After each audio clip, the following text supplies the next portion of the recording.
Hello student, this is Ritika and welcome to my YouTube channel History with Ritika. Today we will start the first unit, the European economy in the late 19th century, and will briefly explain its first subpoint, which is second industrial revolution, new business practices and new consumption patterns. Before starting this unit, we discuss paper of 5th semester, which is History of Europe 1789 to 1870. As we see this period from 1789 to 1870 in European history defined by French Revolution, Napoleonic War, Industrial Revolution, rise of nationalism leading to the unification of Germany and Italy, and also major events we see including the Congress of Vienna, Revolution of 1830 and 1848 and the Crimean War. These all events ultimately shaping the political landscape of Europe with the emergence of new nation states. So fifth semester के paper को overview करने का मेरा motive यही है, क्योंकि हमारा जो पेपर है वो 1870 से कंटिन्यू हो रहा है, तो आपको उन्हीं सब चीज़ों को एज अ बैकग्राउंड अपने माइंड में रखना होगा ताकि आप चीज़ों को रिलेट कर सके और आगे की यूनिट को ईजिली अंडरस्टैंड कर सके. So now move on to late 19th century. अब लेट 19th सेंचुरी में हम यूरोपियन इकोनॉमी की बात करें तो इसमें हमें मैसिव प्रोग्रेस देखने को मिलता है और इसके साथ ही यहाँ पर हमें इंडस्ट्रियल, इंटरनेशनल ट्रेड और अर्बनाइजेशन में भी ग्रोथ देखने को मिलती है. वहीं यूरोपियन इंपीरियलिज्म और second industrial revolution European economy को एक ग्लोबल इकोनॉमी की तरफ लेकर जाता है और यही सब फैक्टर मिलकर पूरे यूरोप को ग्लोबलाइजेशन की तरफ लेकर बढ़ते हैं. Now there are some key points about the late 19th century: imperialism and colonialism, second industrial revolution, dominant industrial powership, increased trade and globalization, urbanization, economic disparity. So discuss imperialism and colonialism. Imperialism and colonialism को हम late 19th century के concept में समझने से पहले हम ये देखते हैं कि एक्चुअल में ये दोनों टर्म है क्या. इंपीरियलिज्म की बात करें हम तो इंपीरियलिज्म एक इंटरनेशनल हिरार्की है जहाँ पर एक पॉलिटिकल कम्युनिटी इफेक्टिवली गवर्न और कंट्रोल करती है अनदर पॉलिटिकल कम्युनिटी को. वहीं हम कलोनियलिज्म की बात करें तो कलोनियलिज्म भी एक ऐसा सिस्टम है जहाँ central system of power surrounding lands अपने आसपास की जगहों पर और कंपोनेंट्स को डोमिनेट करना स्टार्ट कर देती है. लेट 19th सेंचुरी के कंसेप्ट में हमें इंपीरियलिज्म और कॉलोनियलिज्म को देखें तो इन दोनों में इस टाइम पे हमें इंटेंस एक्सपेंशन देखने को मिलता है, जिसके लिए हमें यहाँ पर न्यू इंपीरियलिज्म वर्ड से इसे डिनोट किया जाता है. अब आप यहाँ पे न्यू इंपीरियलिज्म देख रहे हैं, यानी कि इंपीरियलिज्म के साथ न्यू वर्ड ऐड हो चुका है, तो वो इसलिए ऐड हुआ है क्योंकि इंपीरियलिज्म की जो रूट्स है वो हमें 16th सेंचुरी से देखने को मिलती हैं. जो इंपीरियलिज्म हमें 16th century too early 19th century तक देखा है उसे ओल्ड इंपीरियलिज्म की टर्म से डिनोट किया गया है, जहाँ पर यूरोपियन कंट्रीज़ न्यू वर्ल्ड को एक्सप्लोर कर रहे थे और नॉर्थ अमेरिका और साउथ अमेरिका के साउथ ईस्ट एशिया में भी सेटलमेंट इस्टेब्लिश कर रहे थे. वहीं हम न्यू इंपीरियलिज्म की बात करें तो यहाँ पर European countries vast empires establish करना स्टार्ट करती हैं अफ्रीका, एशिया और मिडल ईस्ट में. During the new imperialism which start in the 1870 से इसका एरा स्टार्ट होता है. यूरोपियन पावर्स अफ्रीका और एशिया की टेरिटरीज़ को एग्रेसिवली एक्वायर करना स्टार्ट कर देती है और इसके पीछे हमें इसके इकोनॉमिक पॉलिटिकल मोटिव्स भी दिखाई देते हैं. इकोनॉमिक मोटिव्स की बात करें तो ये अपनी कॉलोनीज में रॉ मटेरियल मार्केट का एक्सेस चाहती हैं और इसी के साथ हम देखते हैं पॉलिटिकल मोटिव की बात करें तो इन यूरोपियन पावर्स में ग्लोबल इन्फ्लुएंस और प्रेस्टीज को लेकर कंपटीशन देखने को मिलता है. मेजर प्लेयर्स की बात करें इंपीरियलिज्म और कॉलोनियलिज्म में तो इसमें मेजर पावर्स जो बनी रही वो थी great Britain, France, Germany, Belgium. Methods of control की बात करें कि कंट्रोल करने के लिए कौन से मेथड यूज़ करते थे तो इसमें मिलिट्री कॉन्क्वेस्ट आता है, मिलिट्री पावर का यूज़ किया जाता था, पॉलिटिकल ट्रीटीज़ की जाती थी, अलाइंसेस की जाती थी लोकल लीडर्स के साथ. इसी के साथ इसके थ्रू हमें इकोनॉमिक एक्सप्लॉयटेशन भी देखा गया इन कॉलोनीज़ के ऊपर, क्योंकि यहाँ पर रॉ मटेरियल्स के लिए और लेबर्स को एक्सेसमेंट के लिए अनइक्वल ट्रेड एग्रीमेंट्स किए जाते थे जो कि इनका एक्सप्लॉयटेशन करती थी. Now move on to second industrial revolution, दूसरी औद्योगिक क्रांति पर अब हम बात करें तो सेकेंड इंडस्ट्रियल रेवोल्यूशन को टेक्नोलॉजिकल रिवोल्यूशन भी कहा जाता है क्योंकि इस टाइम पे हमें ग्रेट टेक्नोलॉजिकल एडवांसमेंट देखने को मिले. ड्यूरिंग दिस पीरियड हमें कम्युनिकेशन और मैन्युफैक्चर टेक्नोलॉजीज में भी रैपिड चेंजेस देखने को मिले और इसी के साथ ब्रॉड लेवल पे न्यू इन्वेंशन और डिस्कवरीज की गई जिसने ऑल ओवर द वर्ल्ड के पीपल्स की लाइफ क्वालिटी ऑफ लाइफ में ह्यूज लेवल पे इम्प्रूवमेंट कर दिया। फर्स्ट रेवोल्यूशन के एंड में पीपल्स ने न्यू टेक्नोलॉजीज के साथ न्यू एक्सपेरिमेंट्स करना स्टार्ट कर दिया जो हमें सेकेंड रेवोल्यूशन की तरफ ले गई। इन न्यू टेक्नोलॉजीज में इतना पोटेंशियल था कि ये मैन्युफैक्चरिंग और कम्युनिकेशन को वाइड लेवल पे रिवॉल्यूशनाइज कर सकती थी। सेकेंड इंडस्ट्रियल रेवोल्यूशन का मेन कोज रहा इलेक्ट्रिक टेक्नोलॉजी का एक्सपेंशन। इस न्यू फॉर्म ऑफ एनर्जी ने कम्युनिकेशन टेक्नोलॉजी और प्रोडक्शन को मोर एफिशिएंट कर दिया। इसी के साथ थॉमस एडिसन द्वारा इन्वेंट की गई इनकैंडिसेंट इलेक्ट्रिक लाइट ने मैन्युफैक्चरिंग टेक्नोलॉजी का भी ह्यूज एक्सपेंशन किया। अदर इम्पोर्टेंट फैक्टर देखें सेकेंड इंडस्ट्रियलाइजेशन में तो वो रहा स्टील प्रोडक्शन का डेवलपमेंट जिसमें इंटरनल कंबस्शन इंजन और इसी के साथ ऑयल इंडस्ट्री द्वारा प्लास्टिक और नायलॉन जैसी कुछ सिंथेटिक मटेरियल का क्रिएशन करना था। All of this new technology led to significant increase in mass of production and a decrease in cost। इसने सिर्फ प्रोडक्शन को ही नहीं बढ़ाया बल्कि प्रोडक्ट की कॉस्ट को भी इंक्रीज़ किया और बहुत ही छोटे टाइम में बिजनेस में काफ़ी ब्रॉड लेवल पे इकोनॉमिक ग्रोथ लेकर आया और इस इकोनॉमिक ग्रोथ ने सोसाइटी में भी काफ़ी चेंजेस लाए। अब एक न्यू क्वेश्चन रेज होता है कि फर्स्ट इंडस्ट्रियल रेवोल्यूशन और सेकेंड इंडस्ट्रियल रेवोल्यूशन में आखिर ऐसा क्या डिफरेंस था। तो इसमें एक बिगेस्ट डिफरेंस देखा जाए, नोट किया जाए तो वो रहा expansion of the electricity. Even though the electricity was introduce during the first industrial revolution it was not widely use until the second. हालांकि फर्स्ट इंडस्ट्रियल रेवोल्यूशन में इलेक्ट्रिसिटी का यूज़ हुआ था लेकिन उतने ब्रॉड लेवल पे नहीं हुआ जितने ब्रॉड लेवल पर सेकेंड इंडस्ट्रियल रेवोल्यूशन में देखा गया।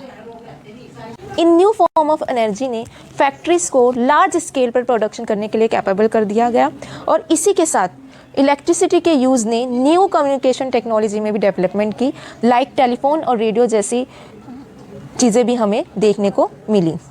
Another big difference first revolution and second revolution में देखें, हम इंडस्ट्रियल रेवोल्यूशन में देखें तो वो रहा स्टील प्रोडक्शन का डेवलपमेंट। स्टील प्रोडक्शन इसलिए भी ज़रूरी था क्योंकि इससे हम कंस्ट्रक्शन एंड मैन्युफैक्चरिंग कर सकते थे और इसी के साथ स्टील की कुछ क्वालिटीज़ भी थी। वो ये था कि ये मोर स्ट्रॉन्गर और मोर ड्यूरेबल था अदर मटेरियल से, जिसकी वजह से हम लार्ज और मोर कॉम्प्लेक्स स्ट्रक्चर बनाने में कैपेबल हो सकते थे। These are important invention of the second industrial revolution: the light bulb, telephone, internal combustion engine, automobile, airplane, radio, synthetic dyes, plastic, aspirin, canned food, cash register, typewriter, camera, phonograph, moving pictures. Each of these inventions had a major impact on society and changed the world forever. अब second industrialisation में हम देखें तो कुछ industries का भी काफ़ी development हमें देखने को मिला। इसमें स्टील इंडस्ट्री की हम बात करें तो सेकेंड इंडस्ट्रियलाइजेशन में स्टील इंडस्ट्री में भी वाइड लेवल पर डेवलपमेंट देखने को मिला। न्यू टेक्नोलॉजी के एडवांसमेंट से हमें स्टील प्रोडक्शन में भी ड्रामेटिकली प्रोग्रेस देखने को मिला। स्टील प्रोडक्शन के लिए बीसमर प्रोसेस का यूज़ किया जाता था। Bessemer process is a method for making steel from molten pig iron, यानी कि बीसमर प्रक्रिया एक ऐसी प्रक्रिया है जिसमें कच्चे लोहे से इस्पात बनाने की एक विधि है।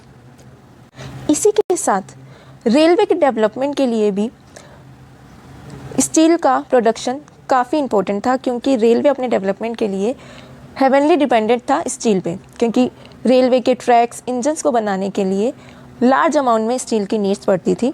जैसे जैसे रेलवे नेटवर्क्स एक्सपेंड होते गए वैसे वैसे स्टील की डिमांड बढ़ती गई। So in a short, steel played a vital role in the economic development of the late 19th century. परिवहन यानी कि ट्रांसपोर्टेशन, सेकेंड इंडस्ट्रियलाइजेशन में हम देखते हैं कि ट्रांसपोर्टेशन इंडस्ट्री में भी वाइड रूप पर डेवलपमेंट देखने को मिली। न्यू एडवांस टेक्नोलॉजीज़ आने से ट्रांसपोर्टेशन पहले से और ज़्यादा फास्टर और एफिशिएंट हो गया, जिसने लोगों का और गुड्स का एक जगह से दूसरी जगह आना और इजी और फास्ट कर दिया। इसी के साथ रेल रोड कंपनीज के एमरजेंस ने भी ट्रांसपोर्टेशन इंडस्ट्री को काफ़ी डेवलप किया और रेल रोड्स ने ना केवल ट्रांसपोर्टेशन को फास्टर और एफिशिएंट बनाया बल्कि इसको काफ़ी लो लेवल तक चीप भी कर दिया। इसी के साथ ही ऑटोमोबाइल और एयर ट्रैवल ने भी ट्रांसपोर्टेशन पर मेजर इम्पैक्ट डाला। इसने ना केवल ट्रैवलिंग टाइम को रिड्यूस किया बल्कि पहले के कंपैरिजन में लोगों का इनएक्सेसिबल एरियाज़ में जाना भी पॉसिबल कर दिया। तो हम देखते हैं कि सेकेंड इंडस्ट्रियल रेवोल्यूशन ने ट्रांसपोर्टेशन इंडस्ट्री में एक ग्रेट प्रोग्रेस दिया and it paving the way for today's modern system of global transport. Now we talk about oil industry. Second industrial revolution में ऑयल इंडस्ट्री के डेवलपमेंट में many factors responsible रहे, जिसमें एक factor ये रहा कि मैन्युफैक्चरिंग टेक्नोलॉजी में एडवांसमेंट आने से न्यू एंड इनोवेटिव प्रोडक्ट्स की डिमांड इंक्रीज होने लगी। इसने ऑयल रिफाइनिंग एंड एक्सट्रैक्टिंग की न्यू प्रोसेस को डेवलप किया, जिससे गैसोलीन, केरोसिन जैसे नए प्रोडक्ट्स को वाइड लेवल पर प्रोडक्शन करना पॉसिबल हो सका। एक अनदर फैक्टर हम देखें ऑयल इंडस्ट्री के डेवलपमेंट में तो वो ये रहा कि इन्वेस्टमेंट के लिए हमारे पास कैपिटल की अवेलेबिलिटी थी। यह कैपिटल हमारे पास private investors and government loans के कॉम्बिनेशन से प्रोवाइड हो रही थी। फाइनली हम देखते हैं कि North America and other parts of world में ऑयल की न्यू रिजर्व्स को डिस्कवर किया गया और इसी के चलते अर्ली 20th सेंचुरी में ऑयल इंडस्ट्री ने ग्लोबल इकोनॉमी में एक मेजर पावर के रूप में उभर कर सामने आया।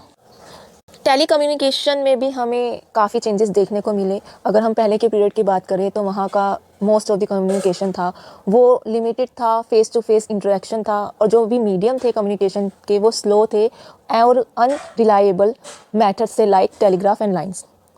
बट 1876 में टेलीफोन के इन्वेंशन ने कम्युनिकेशन में एक मेजर टर्निंग पॉइंट ला दिया और इसी के साथ हम देखते हैं कि अर्ली ईयर्स में लॉन्ग डिस्टेंस नेटवर्क्स को बनाने की एक होड़ मच गई और मोस्ट ऑफ द कंपनीज ने अक्रॉस द कंट्री में thousands of miles of wires को बिछा दिया।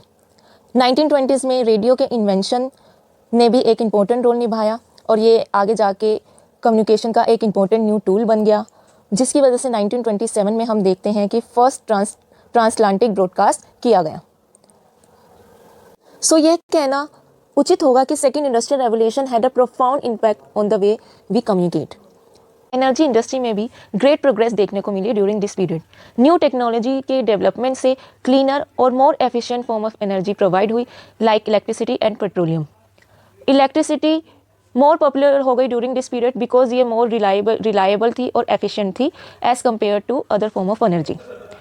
Refining technology and new extraction के डेवलपमेंट से भी पेट्रोलियम भी एक इम्पोर्टेंट सोर्स ऑफ एनर्जी के रूप में उभरा और इन्हीं सभी न्यू फॉर्म ऑफ एनर्जी ने फैक्ट्रीज और मशीन को काफ़ी पावरफुल किया and it making it one of the most important period in the history of energy.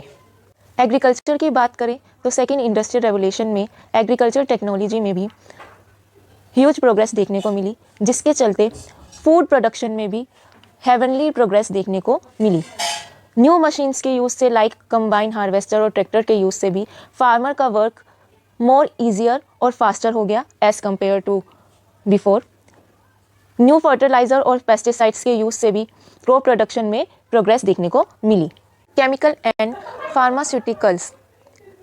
Second industrial revolution में केमिकल साइंस में डेवलपमेंट की वजह से प्लास्टिक और सिंथेटिक जैसे न्यू मटेरियल एंड प्रोडक्ट का डेवलपमेंट देखने को मिला and it also paved the way for the development of new pharmaceuticals and medical treatments.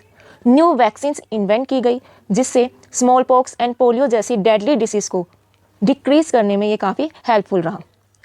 This has had a major impact on public health as it has allowed people to live longer and healthier lives. During the second industrial revolution में तंबाकू industry का most development देखने को मिला। Transportation और production में new advancement आने से ग्लोबल स्केल पर तंबाकू प्रोडक्ट को डिस्ट्रीब्यूट और प्रोड्यूस करना और इजी हो गया। इसका रिजल्ट ये रहा कि लेट 19th सेंचुरी में इकोनॉमिक प्रोडक्शन में तंबाकू इंडस्ट्री ने महत्वपूर्ण रोल प्ले किया और इसका इफ़ेक्ट हम आज भी देख सकते हैं। During the second industrial revolution में हमें फ्यू लार्ज कॉरपोरेशन भी देखने को मिले, जिसमें से कुछ नोटेबल कॉरपोरेशन ये हैं। अगर हम बात करें तो एक था the Ford Motor Company founded in 1903 by Henry Ford. The US Steel Corporation, founded in 1901 by J.P. Morgan. The Generic Electric Company, founded in 1892 by Thomas Edison. The Coca-Cola Company, founded in 1886 by John Pemberton. These factories use new technologies to mass produce goods at much faster rate than ever before. यानी कि इन कारखानों ने पहले की तुलना में कहीं अधिक तीव्र गति से वस्तुओं का बड़े पैमाने पर उत्पादन करने के लिए नई प्रौद्योगिकी का उपयोग किया.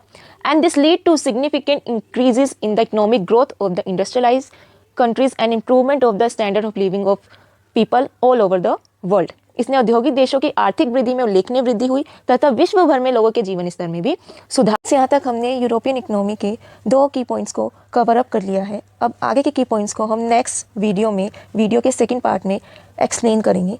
तो जब तक के लिए आप चैनल को सब्सक्राइब करना और वीडियो को लाइक करना मत भूलिएगा. Thank you.